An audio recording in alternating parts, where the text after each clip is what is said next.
अरे तुम दोनों? मैं शीतल को अपने साथ भगा कर लेकर आया। इसके अंकल को भी मालूम नहीं कि ये मेरे साथ है। अब ये हमारे साथ यहीं पर है। आओ, आ जाओ, आ जाओ। ये तो तुमने बहुत अच्छा किया। क्या अच्छा किया? बेवकूफी की है इसने। इसे चोरी छिपे लेकर आ गया। अगर इसके अंकल को पता चल जाएगा तो पुलिस लेकर आ जाएगा यहाँ। भाभी, ये दोनों बालिग हैं, पुलिस भी इनका साथ देगी। और डरने की क्या बात है? कानून में लिखा है कि अगर लड़का लड़की बालिग हैं और वो एक दूसरे से प्यार करते हैं और शादी करना चाहते हैं तो दुनिया की कोई भी ताकत उन्हें नहीं रोक सकती। और ये क्या करता बेचारा? इसने जो भी किया ठीक किया है।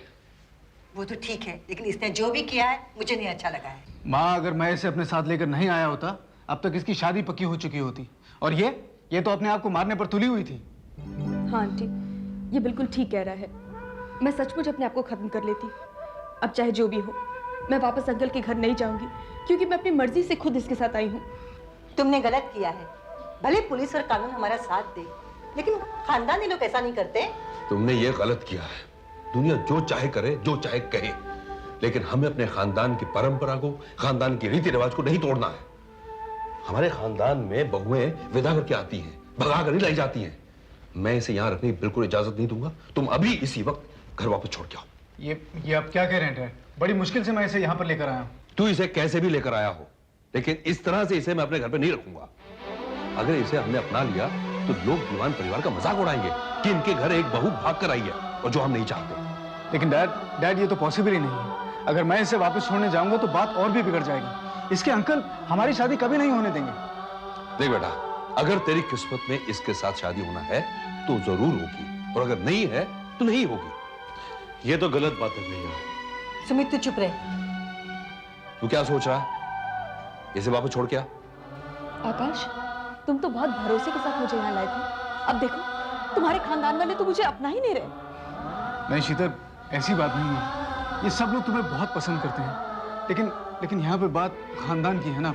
खानदान की अगर इतनी अहमियत है ना, तो इनकी मर्जी के मुताबिक शादी कर लो। शीतल, तुम मेरी बात तो सुनो। मामा, हमने जो फैसला किया है वो अटल है। शीतल इस घर में नहीं रहेगी।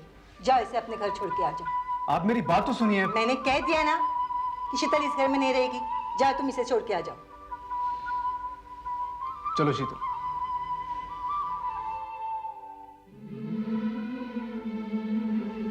आकाश, मेरी एक बात कान खोल के सुन लो। मैं उस घर में वापस नहीं जाऊंगी। तुम तो बहुत डरपोक निकले। तुम्हारे घर वालों ने एक बार कह दिया और तुम मुझे बाहर भी लेके आ गए। शीतल, मुझे क्या मालूम था कि मेरे घर वाले इस तरह से पेश आएंगे। मैं समझ रहा था कि वो लोग मुझे बहुत चाहते हैं, तुम्हें आसानी से अपना लेंगे। आकाश, अगर वो तुम्हें चाहते तो मेरी इस तरह से बेइज्जती नहीं करते। उन्हें एक बात का एहसास होना चाहिए कि जो लड़की एक बार अपना घर छोड़ के आती है, उस घर में जब वो वापस जाती है उसकी कोई इज्जत नहीं रहती। आकाश, अब मैं अंकल को जाके क्या कहूंगी? देखो, एक काम करो, मेरा जो होगा वो होगा। तुम उनकी बात सुनो, घर में जाओ। गो। शीतल, तुम ये क्या कह रही हो? मेरा वही होगा जो तुम्हारा होगा। सच कहता हूँ शीतल, सिर्फ एक बार मुझे अपने घर वापस ले चलो। मैं तुम्हारे अंकल से बात करने की कोशिश करूंगा। यकीन मानो, अगर हमारा प्यार सच्चा होगा ना तो तुम्हारे अंकल हमारी शादी के लिए जरूर मान जाएंगे। आकाश, अगर उन्होंने इनकार कर दिया तो हम क्या करेंगे? तो मेरे पास तो सिर्फ एक ही रास्ता है। मुझे अपने घर वालों के साथ बगावत करनी पड़ेगी।